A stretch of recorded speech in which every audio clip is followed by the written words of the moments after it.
iya, waalaikumsalam. Silakan sini duduk. Ya. Ya.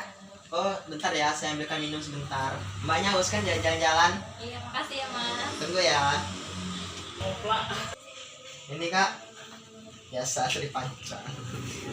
Makasih ya. Repot-repot banget loh. Apa kan kakaknya bisa jalan-jalan tadi. Dari rumah aja, tadi langsung ke sini. Emang sebelumnya rumahnya di mana sih? Kalau boleh saya tahu.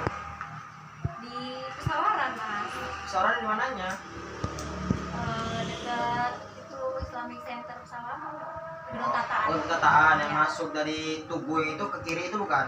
Oh iya, di situ. Oh, situ. Nggak jauh lah dari situ. Kakak datang sini ada keperluan apa sih? Kalau saya boleh tahu. Saya datang ke sini ingin berkonsultasi sama Mas. Saya ini kayak punya masalah gitu, Mas, yang tentang keluarga saya. Nah, sebelum kita melakukan sesi konseling ini ya, kakak hawanya lagi enak nggak apa? Masih tegang atau gimana? Ya tegang ya, Mas, soalnya belum pernah melakukan sesi konseling. Oh, kalau kakak tegang tuh minum dulu aja nggak apa-apa kak. Ada saya sediain minumnya. Kita coba. Saya udah nyalap duluan kak. Kak. Ya makasih ya, Mas. Ya, minum aja kak. Ya, gimana? Masih agak tegang apa masih santai dulu gitu? Udah agak sedikit lebih santai sih. Relax lah ya. Oh, sebelumnya kakak anak berapa? Kebetulan saya anak pertama dari 2 bersaudara. Yang anak kedua itu kelas berapa? Apa masih sekolah atau masih bayi atau gimana? Kak? Adik saya itu masih SMP. Oh, masih SMP betul lah ya. Jadi kakak anak pertama, kakak gimana? Sekolah, kuliah atau kerja? Kebetulan saya kuliah, Mas. Lagi kuliah di mana kakak? Kalau saya boleh tahu. Kuliah di Universitas Islam Madani Tangampu. Sukarame Ya. di UIN soalnya kemarin. Oh, Jurusan BK. Kakak jurusan apa? saya ini kan di Fakultas Syariah Oh, semester berapa? Kak? semester 5. Terima. Nah, kita agak nyeleneh dikit ya kak ya. Kakak udah pernah melakukan sesi konseling belum sih sebelumnya? Kebetulan saya baru pertama kali ini melakukan sesi konseling. Baru pertama ini. Sebelum kita mulai sesi konseling nih ya, kakak untuk ngomongnya apa yang mau diungkapkan, udah ada pikiran apa yang perlu diungkapkan belum? Apa masih gugup gitu? Ya, Mas, saya juga datang ke sini kan karena ada masalah Mas sama keluarga saya. Baik, sebelum kita melakukan sesi konseling ini, saya penjelaskan sedikit ya kak ya. Bahwasannya sesi konseling ini ada berbagai-bagai asas. Yang paling terpenting ialah ada asas kerahasiaan yang dimana kakak jangan ragu-ragu untuk bercerita kepada saya, akan saya jaga semaksimal mungkin rahasia kakak itu nggak bakal kesebar ke orang lain terkecuali orang tertentu dari pihak keluarga kakak, misalkan diperbolehkan dengan kakaknya gitu kak.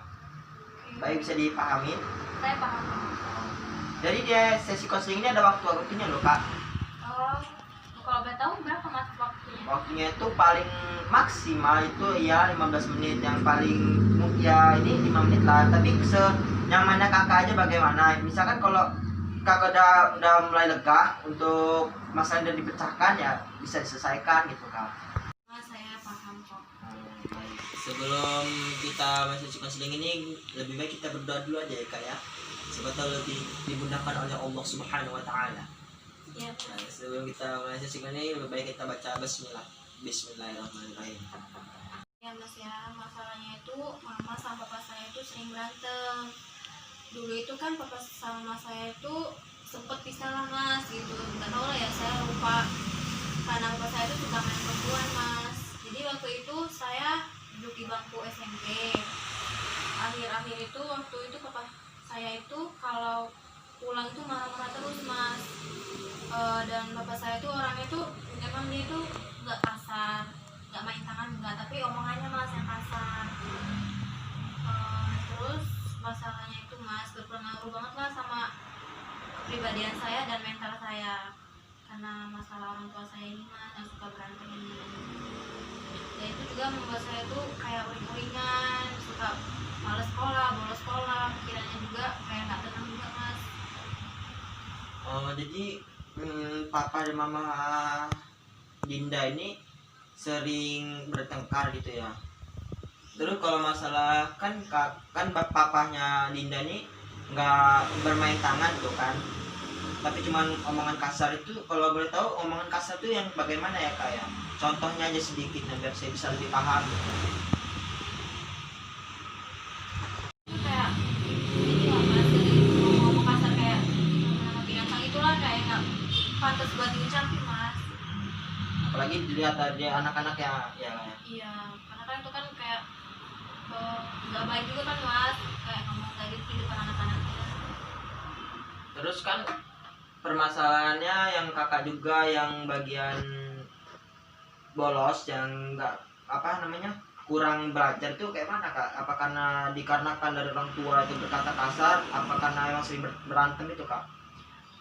Ya karena sering berantem itu mas, jadi pikiran saya itu juga di rumah itu kayak pusing lah mas, ngelihat orang tua saya juga sering berantem terus kerjaannya, jadi saya juga nggak konsentrasi mas dalam belajar itu. Kalau sekolah juga itu males. Pernah nggak sih kakak melakukan kegiatan gitu supaya kakak itu bisa jangan terlalu berpikir tentang kedua orang tua kakak yang sudah selalu berantem gitu? Pernah nggak sih kakak melakukan kegiatan, misalkan kakak di kampus atau organisasi atau tidak? Ada, saya Kakak ikut organisasi. ikut organisasi, kenapa itu kakak aktif tidak sih di organisasi itu? Iya lumayan sih mas, aktif, tapi kan saya juga ikut organisasi itu juga. Kalau pikiran saya tetap ke keluarga itu, orang tua saya berantem itu tetap gak fokus juga mas, gak bisa. Jadi kakak kan sering organisasi, sering ada acara itu, setiap ada acara bikin kakak buyar kepikiran ke orang tua kakak itu. Iya mas, benar. Organisasi itu kan kakak masih buyar, masih memikirkan kedua orang tua kakak yang selalu bertengkar dan berngomong kasar terhadap kakak. Kakak pernah nggak sih, misalkan nih kakak main dengan kawan-kawan kakak, misal kakak mau main ke puncak, ke gunung, ke laut, atau ke rawa-rawa, itu pasti bisa lupa dong kalau udah bahagia dengan kawan-kawan kakak. Saya kalau udah main sama teman-teman saya itu iya mas, lupa karena kan ini ya udah keluar lah ya kita, saya nyari ini biar nggak fokus ke situ terus. Tapi kalau saya udah selesai main sama teman-teman saya dan saya balik lagi ke rumah itu, pasti kepikiran saya masih ke situ juga mas, mikirin orang tua saya itu. Kan setiap kakak pulang ke rumah itu, kalau setiap kakak pulang ke rumah itu dia orang sering berantem tidak sih? Ya sering mas. Kakak pernah nggak sih ngomong, mah pak jangan berantem sih, kan adek sama adek, kan kakak sama adek masih kecil, di ini dulu kak gitu? Pernah nggak sih kakak ngomong, nasihatin lah kedua orang tua kakak itu? Atau kan kalau nggak bisa kakak suruh ajak mereka sholat, siapa tahu bisa tenang hatinya gitu kan? Ya saya juga pernah sering bilang sih sama orang tua saya, kenapa sih berantem terus ya, tapi walaupun saya bilang lagi tuh sama mereka itu nggak akan didengerin mas, cuma juga. Kalau emang nggak dengar, coba kayak kakak ajak musyawarah rundingan keluarga, ngomong baik-baik, terus tuh kakak ajak sholat berjamaah, sering-sering aja sholat berjamaah gitu misalkan, pasti itu tenang kak, karena kan sesuatu dengan yang ada permasalahan kita harus ingat kepada Allah kak. Jadi setiap hati kita tenang, misalkan nanti kakak, misalkan nanti keluarga mama sama papa kakak lagi panas-panasnya, suruh kakak nyuruh di orang udu ngambil sholat, udu terus sholat, siapa tuh hatinya tenang, bisa berpikir tentang oh saya masih ada masa depan, ada anak-anak saya gitu kak, bisa dilakukan seperti itu kak. Oke, mungkin kayak gitu ya mas yang solusinya ya. Saya lebih ngajak orang tua saya buat mendekatkan diri pada Allah, terus nanti diajak musyawarah gimana baiknya supaya nggak kayak gitu terus kan ya mas. Baik, jadi gimana kak, solusinya sudah terpenuh? Mas saya sepertinya sudah yakin dan tentang solusi ini, tapi sebaiknya saya seperti bakalan kayak gitu mas. Baik kak. Jadi gimana sesi konseling kan waktunya sudah waktu masih panjang, tapi kakak sudah dapat solusi. Apa kita akhiri aja? Apa kakak ingin bertanya lagi tentang permasalahan kakak? Sebaiknya cukup ya mas ya, karena itu aja sih mas permasalahannya. Ya sudah, kan kita tutup sesi konseling ini dengan lafaz hamdalah, alhamdulillah. Gimana hati kakak sudah tenang? Alhamdulillah sudah cukup lega mas. Oh iya kak, tadi kakak ngoceh terus, ngomong terus kan, curhat. minum dulu kak, biar siapa tahu lega gitu. Kita tenang dulu kak.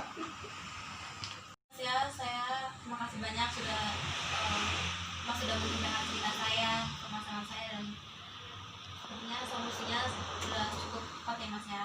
Dan saya juga mau pulang ini Mas. Oh iya kak, nggak apa-apa kak. Pulangnya ada yang nganter kan kak? Ada kok Mas. Oh ya udah, sebelum kita tutup, kita akhiri sesi konseling ini, kita ucapkan dengan alhamdulillah dengan dapat. Saya pamit pulang dulu ya Mas. Oh. Assalamualaikum. Waalaikumsalam.